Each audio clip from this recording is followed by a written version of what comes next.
Rhetorical appeals. What a strange phrase. What on earth could I possibly mean by that? We talked about our own voices, warming them up with breath, with brain, with buzz. But, we're not the first generation to think about what it means to be a good speaker and to think about what a good speech is. In fact, the importance of speech, clear speech, and effective speech is one of the oldest and most important drives in the entire Western tradition of humanistic thought. From the get-go, one of the things that the early philosophers were most interested in was training young men, not women and men, just men, training young men to speak well. And the reason it was so important in Periclean Athens is because there was a notion of a democracy, and we needed the citizens, the male landowners that were citizens in Periclean Athens. We needed those citizens to be able to argue through the challenges of the day. Should we go to war with Sparta? Should we not? How will we get through the winter with the food that we have? There were great debates, and speech was the speech pedagogy, speech training, originally grew out of this need for clear thinking and clear argument that was going to secure the safety and well-being of the democracy of the people. So we have two really great sources, classical sources for this reflection about what makes a good speech. One of them was the great student of Plato, Aristotle, who wrote a very important and very lengthy philosophical treatise called Ars Rhetorica.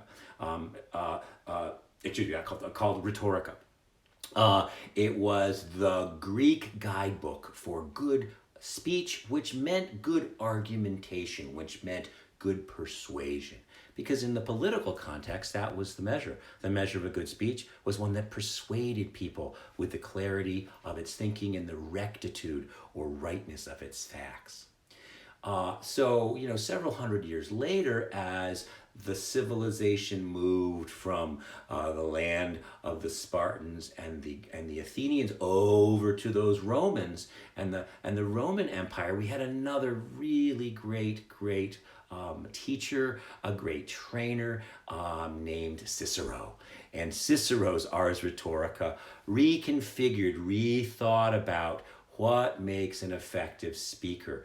But again, it was in the context of speech as argument and persuasion, again for the citizenry of the Roman Empire at the tribune to make the right decision. Should we go to war? How should we tax? Who should be taken care of and how? So when we talk about good speech making skills today, this is bubbled down into 2020 in two places. One is in your writing classes. Writing has grown out of this speech writing, essay writing, the writing that's academic writing has grown out of this tradition of argumentation. What makes a legitimate argument? What's a thesis, a claim? What's a hypothesis? What's a proposition that our evidence will prove to persuade you to action? That still exists. You'll hear a lot of it in the upcoming political speech, but it exists in every English paper that you write. It exists in fact, it exists again and again. Even though the criteria of what evidence is, even the shapes and the style of argumentation has shifted, it's grounded in this long tradition. And to give you a better familiarity with that, we're going to look at a speech this week. I'm going to ask you to read a speech. I wish we could hear it, but we can't. It's a very famous speech, and it's a speech that is it's a speech that grew out of a writing of Martin Luther King Jr. In his letter from a Birmingham jail. When I say it's a speech, I'm wrong. It wasn't. It was an argument. And it became one of the most persuasive arguments of the civil rights era.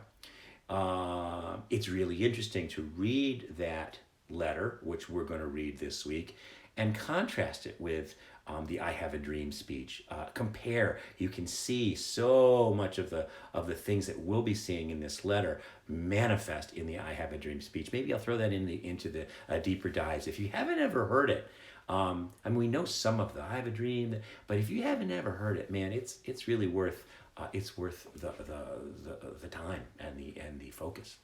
So, a letter from a Birmingham jail was a letter that Martin Luther King Jr. wrote from Birmingham, and it was a call to action. It was sort of defending the bus boycotts, and it was sort of in opposition to Malcolm X and the sort of revolutionary power that came from his energy. And it is an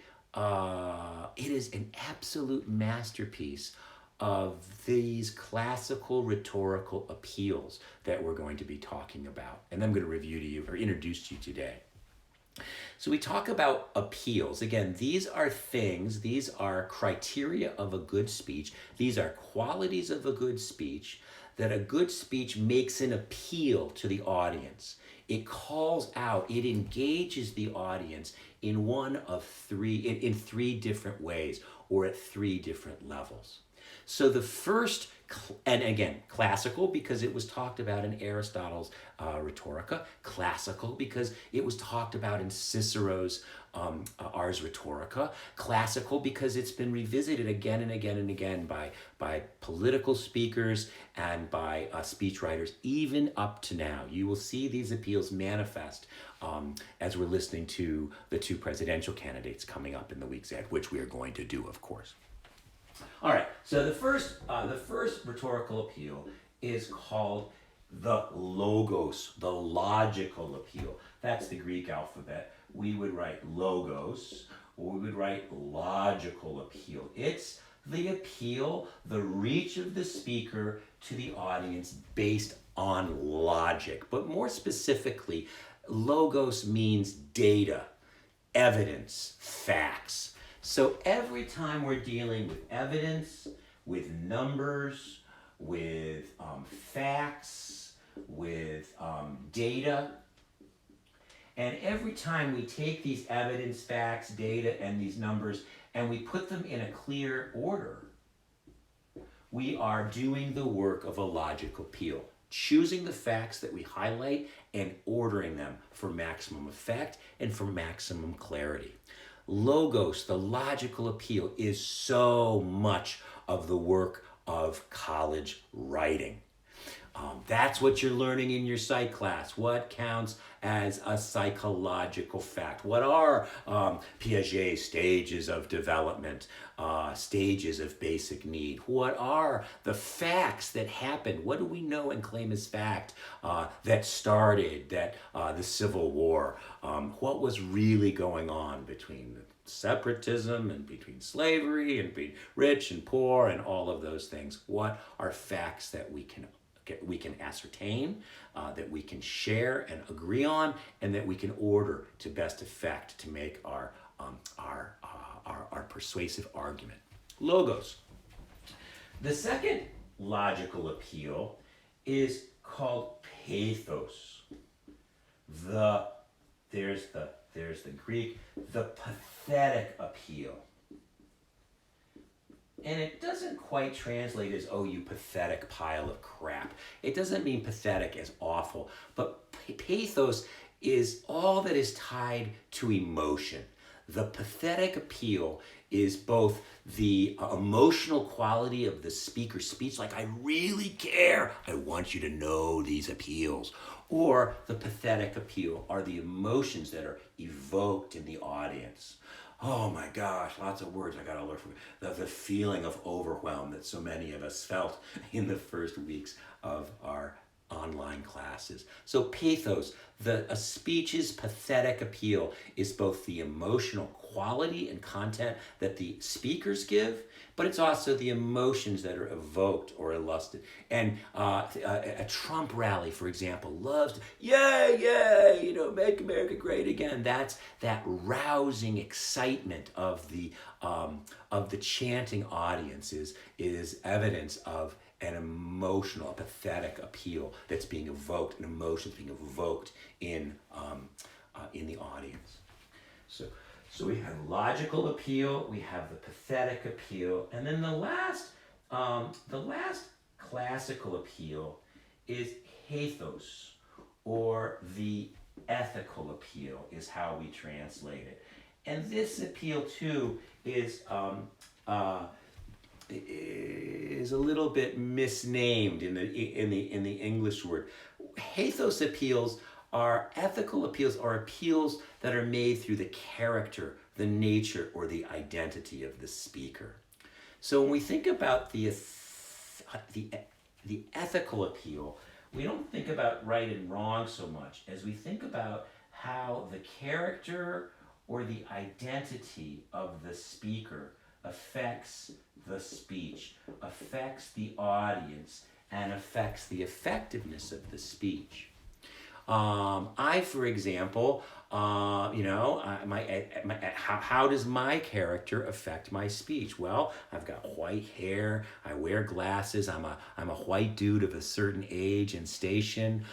You know about my degrees. I have the title of professor. I have the title, the honorific of doctor. So these are all parts of my identity, parts of my character that come across and have an effect on you. You listen to me. You trust the Connecticut State Colleges for hiring somebody who's qualified, interested, and interesting. So my character affects how you attend and how much you accept of what I have to speak, about.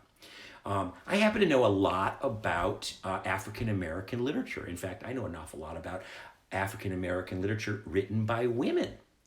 I know Toni Morrison's work deeply and well. I know Jamaica Kincaid's work deeply and well, and studied with some amazing professors over the years for whom who have involved me. Now, so if I get a call to say, "Hey, Captain Kirk, you know all this stuff about African American literature. We're having a Black Lives Matter meeting. We want to talk about our intellectual precursors. Would you please come up and share your great knowledge on Toni Morrison with us?" So here's a Black Lives Matters conference, and am I going to get up and lecture on Toni Morrison? Like, hell no. I'm not going to do that. I'm not going to do that not because I don't know anything, because I do. I'm not going to do that not because I don't care or have feelings about it, because I do. I'm not going to go up there because I'm such a white dude. I'm not going to stand at this moment, at this time, at a Black Lives Matter rally as a white man with all the privilege that I've experienced and that I experience today, because at some level, my character would work against the power of the message that I would want to go. So everybody can't speak effectively to all issues at all times.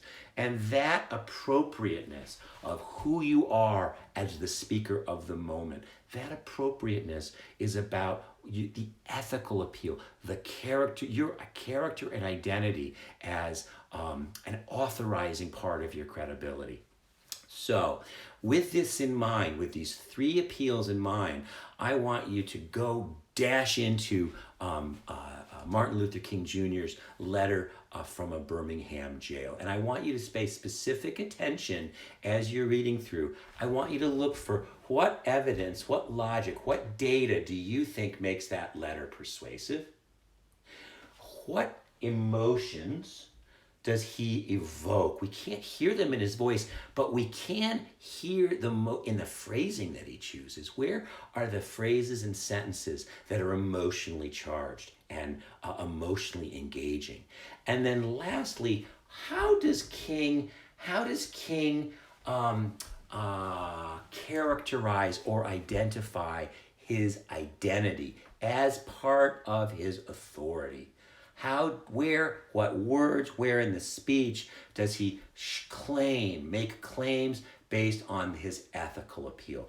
It's quite a triumph of these three, and I think you're going to really enjoy the treasure hunt.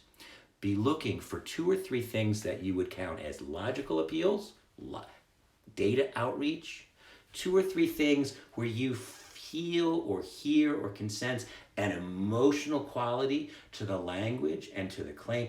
And then last but not least, where does he stand on his resume, his credentials, who he is as the most authorizing feature? And you have a great chance to talk about those in this week's discussion board. Welcome to the world of where our voice can be persuasive. 3 classical appeals, rhetorical appeals: logos, pathos, and hathos.